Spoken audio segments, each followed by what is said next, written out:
Hi friends, here's a little video for those of you who are like me, who are caught between this idea that community is built best by small groups, and that small groups are somehow the magic pill, if you were, of the church, and the reality that small groups have a lot of shortcomings. So this is what I would call what I think about small groups currently, or what I think about community, I guess. So anyway, let me just tell you that I'm like you, and I've been screwed up by the whole small group revolution thing through being in the small group communities at Taylor University, which were great, and being a staff person at InterVarsity, where we built great small groups, and just by being a recovering evangelical and probably prioritizing small groups and my own personal quiet time or spiritual disciplines to the detriment of community, actually.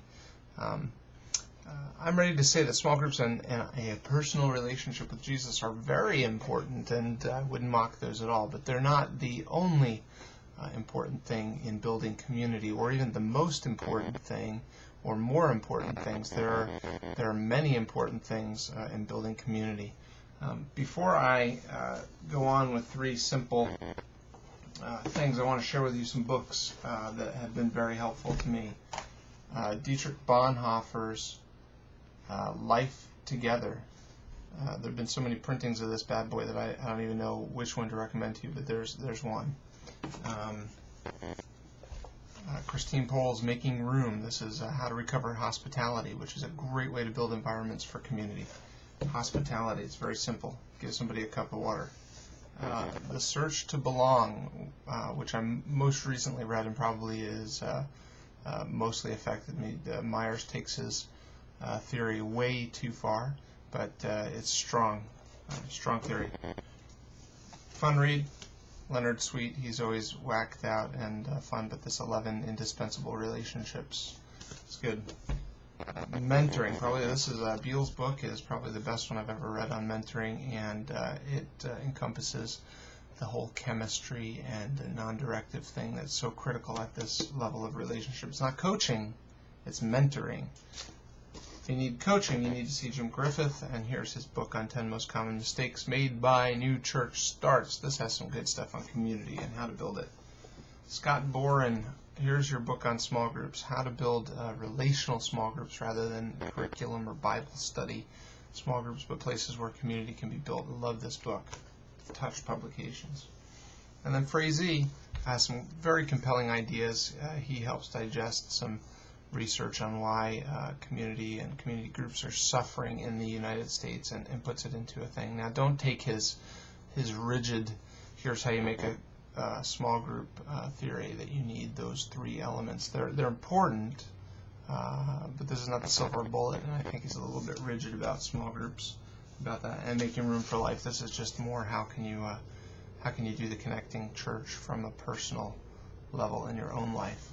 So anyway, three points that I want to kind of read to you off my blog here. The first is that real relationships require spontaneity and chemistry, and you just can't make them happen. What you can do is create environments, and I already talked about Christine Pohl's work on hospitality. You just need to go out there and be with people where they are, and invite them to be with you where you are. That could be a program at your church. It could be a place where you hang out that's fun, a restaurant. It could be your home. Opening your home is a great thing. It could be just in your front yard while walking your dog, whatever. But you can't force relationships. Another kind of a side note here is that what I've discovered in leaders, and Jim Griffith and others would say, is that there are people who are great connectors, great get out there and meet with people and inviters, and there are people who are great shepherds who will commit to people and follow with them and stay connected with them. But these two people are usually different types of people. So keep that in mind when looking for leaders of small groups. There's probably somebody you need in each small group who will connect and keep the group connecting, and probably someone who will hold the group together as well. and those are probably two different people. But relationships require spontaneity and chemistry. You can't make them happen with a sign-up sheet or a group that you push people into. The second point is that people connect on several levels, and this is where I was really starting originally. They don't connect on one level primarily, and there's no better size group per se for evangelism or discipleship. Some of us accepted Christ at a crusade, at a huge gathering of people. Some of us accepted Christ over coffee with a friend who shared the truth with us. The same is true with discipleship. Folks grow in different settings. You may have huge breakthroughs in your relationship with others and with Christ, with Jesus, in a large teaching convention or something, or you may make breakthroughs by talking with your spouse. And that's true in churches. Churches need to focus on 4 separate spaces, and that's really what Myers is saying in The Search to Belong. There's a public space where we connect anonymously. That might be like megachurch worship. There is a community space where people know our names, but not too much else, and that might be most of our churches, which are 150 or smaller, the pastoral church. It might be a bar that you visit from time to time. It might be a program within the church or a larger Sunday school class. People connect on a personal level where they begin to share their hopes and hurts, and that might be in a small group or a support group of some sort. And that's important. And people connect on an intimate level where they share chemistry and may reveal some of their weaknesses, some of their dreams, and that usually happens with 1 or 2 deep friends or with a spouse. And none of these levels is more important. They're all important, and we can't make them happen, but we can create environments where all of those are important. Unfortunately, Western evangelicals overemphasize the personal relationship with Jesus. Jesus connects with people on all of those levels. In the Bible, you see him connect with the entire nation of Israel. You see him working in the synagogue.